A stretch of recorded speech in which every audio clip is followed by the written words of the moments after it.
Imagine this. You're right in the middle of some big global crisis, or maybe it's something personal, a setback, or, just one of those weeks where everything feels uphill. That pressure, it just builds, right? And it can really feel like everything's working against you. But what if? What if the key to not just getting through it, but actually coming out stronger lies in something as basic, almost, as thankfulness? It's not about pretending the hard stuff isn't happening, but maybe radically changing how you look at it. It does sound almost too simple, doesn't it? Like, really, just be thankful. But, what we found digging into this, the connection between gratitude and resilience, it's actually incredibly strong. So today, let's unpack that. Let's explore how this mindful practice of thankfulness can genuinely help you bounce back, maybe even stronger, from tough times. We'll look at some surprising science, some real-world stories, and definitely give you some practical ways to, build this mindset yourself. Okay, let's dig in then. Because when I hear gratitude, I usually think, okay, saying thank you for something nice, right? Appreciating good weather. But the research we looked at, it suggests it's much bigger than that. Almost like a fundamental way of approaching life. What did we find there?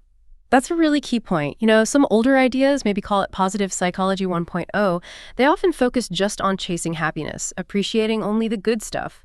But life isn't just good stuff, is it? There's suffering, there are challenges, real difficulties. And this is where a newer approach, positive psychology 2.0, brings in this idea of mature gratitude. It's just a much more complete and frankly, more realistic view. It accepts that, life includes suffering, and the real power, the deep insight, is in figuring out how to embrace those struggles and actually turn them into growth. Okay, hold on. So you're saying it's not just being grateful when things are easy, but finding gratitude, even when things are really hard. That feels like a huge mental shift, almost counterintuitive maybe. It really is. And this mature gratitude idea, it kind of has two main parts or dimensions that show this shift. First, there's what they call the horizontal dimension. So that's gratitude for both the good times, the prosperity, and the bad times, the adversity. Being thankful for, a good cup of coffee, a friend's support, that's the easier part. We get that. But the tougher part, the one that really makes a difference, is finding gratitude for the difficult things, like a broken appliance that makes you simplify, or a really disheartening event that forces you to adapt, or even, a difficult person who teaches you something like patience. Wow. Okay. Grateful for frustration or for failing at something. That feels like it goes against every instinct. And isn't there a risk of it becoming, that toxic positivity thing, just ignoring how bad something feels? How do you find genuine gratitude there? Yeah, that's a really fair challenge. And no, it's definitely not about toxic positivity or denying pain. Not at all. It's about a really deep shift in how you see things. When people face their own limits, especially during a crisis, how fragile life can feel, how things can change instantly, that awareness can actually paradoxically make them more grateful for life itself. For instance, we looked at a study, it found that existential gratitude, which means being grateful for the whole experience of life, good and bad, that actually predicted better well-being for people with PTSD symptoms. But here's the interesting part. Gratitude for only the good things didn't have that same positive link. So it suggests the real power comes from embracing the whole messy, complex picture, finding the lesson or the strength, even in the discomfort. Right, so that's where the growth happens. Seeing those mistakes, as one source called them, those things we see as errors, not as negatives, but as like assets for growth. Exactly. Assets on your personal balance sheet. Yeah. And then there's the second dimension, the vertical dimension of mature gratitude. This is more about gratitude for things beyond the everyday. Things like cosmic gratitude, just awe for the universe, or gratitude towards a higher power, if that's part of your belief system, or even just gratitude for art, for music, for culture, that sense of being connected to something much bigger than just yourself. So feeling that sense of awe, or maybe a spiritual connection, that can boost this feeling of gratitude. Yes, that seems to be the case based on the research. Spirituality or religiousness often goes hand in hand with a greater tendency towards gratitude. For many people, faith can help them see benefits even in hard times, or find a deeper meaning in suffering. It can help frame hardship as a lesson or part of a larger plan, which naturally strengthens gratitude. But, and this is important, people who aren't religious can absolutely experience this deep existential gratitude too. It's not necessarily directed at anything specific, just a profound appreciation for being alive, for existence itself. That feeling of awe and connection. Okay, this is where it gets really fascinating for me, the actual science. How does just feeling thankful actually change our brains? It sounds a bit, Simplistic, maybe. Yeah, it sounds simple, but neurologically, it's actually quite complex and amazing. When you actively feel or express gratitude, it literally lights up reward pathways in your prefrontal cortex. And this isn't just some vague happy zone. This part of the brain is crucial for, complex thinking, making decisions, managing emotions.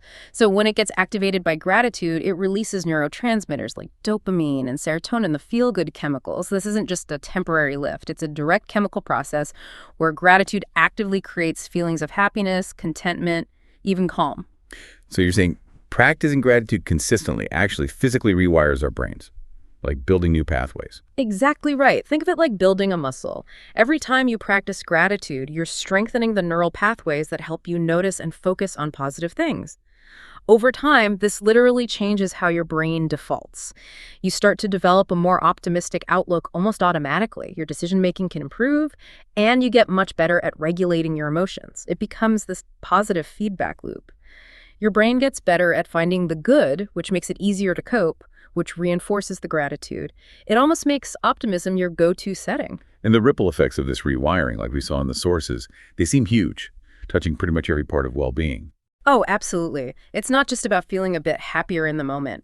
Practicing gratitude actively cuts down stress and anxiety because you're consciously shifting your focus away from worries. It can seriously improve sleep, too. Focusing on positive things before bed helps you drift off faster and sleep more soundly. And connecting it all, gratitude builds emotional resilience. Not that bad things don't hurt, but you handle them better. You're more likely to find the silver lining, or at least the lesson, in tough situations. And it's not just mental, right? Yeah. Our bodies actually react to this practice too. Totally. That positive brain chemistry translates physically. It can lead to lower levels of cortisol, the main stress hormone. It's linked to reduced blood pressure, and there's even evidence suggesting it might improve immune function, probably by lowering stress-related inflammation. And then there are the broader effects, just greater overall happiness, more life satisfaction. It encourages personal growth because you reflect more, build self-awareness, and can even spur on healthier habits and mindfulness. It's really a holistic boost. That's quite the toolkit for navigating life. Yeah. And we saw this play out so clearly recently, didn't we, during the COVID-19 pandemic? Our sources really pointed to this as a huge, real-world test case for gratitude. Definitely. The pandemic was like a global pressure cooker. We faced massive threats all at once. Illness, fear for our lives, economic collapse, job losses, isolation. Anxiety and depression rates just soared. But study after study from 2020 showed that people who practiced gratitude reported significantly less anxiety, less depression, and just generally felt better, had higher well-being during that incredibly difficult time. So even with those huge, overwhelming threats everywhere, gratitude acted like a buffer. Can you give some specific examples from the research? Yeah, absolutely. Think about healthcare workers. Nurses, under unimaginable stress, actually reported increased gratitude for support from colleagues, family, even the public. And this wasn't just a quick thanks. It led to real psychological growth. They reflected on their values, faced mortality head-on, and found strength in the midst of it all. And there was that Microsoft study, remember? It showed that just a simple daily grateful reflection practice had a positive impact for nearly half their employees, and over a third felt more in control during that chaos. It really showed that when you're confronted with how fragile life is, your appreciation for it can actually deepen and make you stronger. And beyond the direct threats, there were all those boundaries, right? The lockdowns, the physical distancing, which felt a lot like social isolation for many. I remember that initial resistance, especially in places where individual freedom is really prized. That's right. A lot of people felt like their rights were being trampled. But even then, think about the waves of gratitude we saw. Remember the clapping for frontline workers every evening in some countries? That was a massive, spontaneous show of collective thanks. And the research mentioned patients being incredibly grateful just to keep receiving medical care when systems were overloaded. Or carers finding gratitude for the unexpected, intense time at home with family during lockdown, allowing deeper connections. Gratitude seemed to lead to more adaptive, more community-minded responses. It fostered that crucial sense of, we're all in this together. Studies even linked strengths like gratitude and spirituality, they called them transcendent strengths, to less psychological distress and a greater sense of being able to cope with lockdown. So it sounds like gratitude wasn't just an individual coping tool. It actually helped people connect and pull together when they felt cut off and stressed. It really did seem to. It helped people manage the negative feelings from lockdown and protect their mental health. Oh, and there was an interesting side note. One study found that students from lower socioeconomic backgrounds actually reported more gratitude early in the pandemic than those from higher SES backgrounds. The thinking was maybe something called a gain-loss framing. The higher SES students felt they were losing more, like routines and opportunities, while the lower SES students maybe felt less loss, or even some unexpected gains or stability in certain ways during that initial phase. Just an interesting nuance. This whole conversation, it seems to be pointing beyond just bouncing back, doesn't it? Our sources brought up this really compelling idea of becoming anti-fragile. What does that actually mean, and how does gratitude fit in there? Right, so resilience is bouncing back to where you were before the shock. Anti-fragility is different. It means you don't just recover from challenges, you actually get stronger because of them. The bigger the stressor, the more capable, the more insightful you become afterwards. We found this incredible real-world example, a company that faced absolute financial disaster. Layoffs, bank balance hit zero. Just a complete nightmare. Yeah, that sounds like the end for most companies. How could gratitude possibly help there? Well, that crisis, that existential threat, it forced them to do something really fundamental. Figure out and articulate their core purpose, their core values, their why. They had to strip everything back to basics. And they came out of it not just surviving, but with huge growth, a much stronger company culture, even a new service they launched. They called themselves a 100-year-old startup afterwards.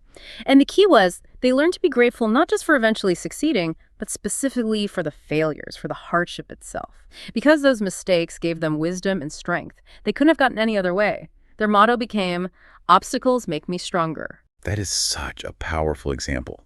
Okay, so for all of us listening, wanting to cultivate this, how do we actually do it? What are the practical things you can start doing today to build this anti-fragile, grateful mindset? Well, the absolute gold standard, backed by tons of research, is gratitude journaling. It sounds simple, maybe even a bit cliche, but it is incredibly powerful. And it doesn't have to take long, right? Like Yeah. 5 minutes a day. The research suggested that tiny investment can boost long-term well-being by over 10%, which is apparently comparable to doubling your income. That's wild. It's a massive return, yeah. And it works because it literally trains your brain to shift focus away from the negative loop, which directly lowers stress and anxiety, like we talked about. It builds that emotional resilience muscle, improves sleep because you're ending the day positively, and it even strengthens relationships because you start appreciating people more and actually telling them. Over time, yeah, it rewires your brain to actively look for the good, making happiness and satisfaction feel available, more default. Okay, so if someone listening wants to start right now, what are your top tips for making a gratitude journal actually stick and be effective? Right. First, pick your tool. Could be a nice notebook, an app, even just a note on your phone, whatever works for you. Second, routine is key. Link it to something you already do. First thing in the morning, maybe, or right before bed. Consistency matters. Third, and this is crucial, be specific. Don't just write, "I'm grateful for my family," write why. "I'm grateful my sister called today and we laughed about that silly thing from childhood. It felt really connecting." 3 to 5 specific things daily is a good target. Really reflect for a moment on why it felt good. And lastly, maybe once in a while, look back at old entries. It's amazing to see patterns of joy, and it reminds you of how you got through tough times before. What about the common roadblocks, though? Like forgetting to do it or running out of things to write or feeling like you're just writing the same stuff over and over? Totally normal challenges. For forgetting, link it to a habit like brushing teeth or set a reminder. Simple fix. If you're stuck, ask super simple questions. What one good thing happened today, however small? Who was kind to me? Tiny things count: a nice interaction, sunshine, anything. Short on time, just write one thing. Seriously, one is better than none. Or even just say it into your phone as a voice note. Feeling repetitive. Push yourself to be more specific about the why. Why was that specific moment good? Doubting it works. Just stick with it. Like exercise, the real benefits build over time. You won't feel transformed overnight. And on truly awful days, be grateful for the absolute basics: shelter, food, breath. Or try to find gratitude for what the hardship is teaching you, even if it's painful. There are really no rules. Just engage with it. And besides journaling, are there other practical ways people can weave gratitude into their lives? Oh yeah, definitely. Gratitude letters are incredibly powerful. Writing and maybe even delivering a letter to someone who made a real positive difference in your life. It's huge for both people. Mindful gratitude is another one. In a stressful moment, consciously pause and shift your focus to find one thing you're grateful for right then and there. It can short-circuit anxiety really effectively. And just making it a habit to say thank you more often, genuinely, in everyday conversation, that really boosts relationships. I really like the idea of making it communal too, not just a solo practice. Yes. Gratitude rituals within families or communities are fantastic. Talking about things you're thankful for at dinner, maybe a family gratitude jar where you write down things and read them later, or even gratitude boards at work or school. These things build connection, boost collective well-being, and just create a more positive, supportive atmosphere for everyone. It lifts the whole group. This whole deep dive really drives home that cultivating this mature gratitude, acknowledging the good and the hard stuff isn't just some fluffy feel-good idea. It's actually a really solid, science-backed way to build serious mental health, emotional strength, and genuine resilience. It's how you build that anti-fragile spirit that actually gets stronger from life's knocks. It's a fundamental perspective shift, really, moving from just reacting to challenges to actively finding the potential for growth and strength within them. Every experience becomes a part of your toolkit. So for everyone listening, as you go about your day-to-day, maybe take a moment. Think about a past mistake or a challenge you're facing right now. Can you look at it differently? Ask yourself, what wisdom, what strength, what unexpected growth might be hidden in there for you? Challenge yourself to see if even the toughest moments could actually become valuable assets looking back. What's one small thing right now that you can feel genuinely grateful for, even if things feel a bit chaotic? Give it a try. Explore this practice for yourself. You might just unlock a depth of resilience and strength inside you that you never knew you had.